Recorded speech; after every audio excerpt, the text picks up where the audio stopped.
izləyicilər. Salam əziz izləyicilər. Əliza Şahin videosuna xoş gəldiniz. Bəli.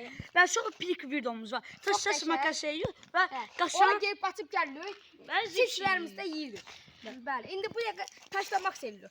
Əziz çəkirik. Bu vaxtda bu əzizlər.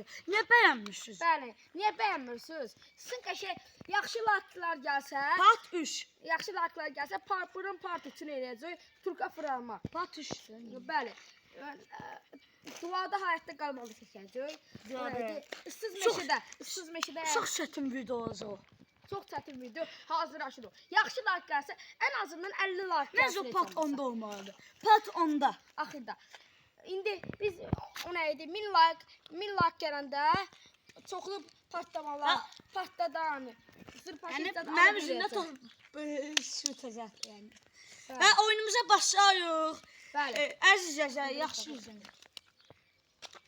Başlayaq.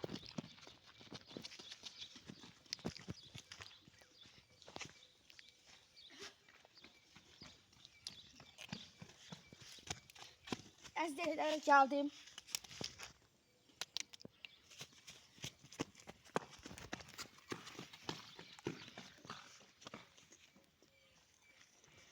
Gəl əzizlərə.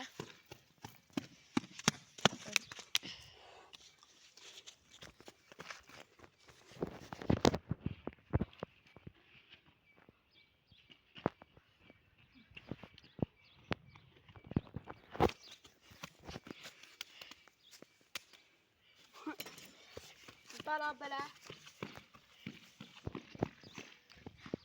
Like atın zəhmət olmasa, abunə olun. Əziyyət çəkin. Bax gəl.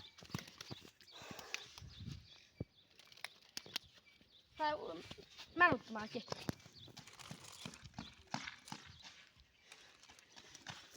Arkadaşlar tutalım. Sağ olun. Sağ olun, sağ-salamat baxın. Özünüzə yaxşı Gələn baxın. videoya görüşərik.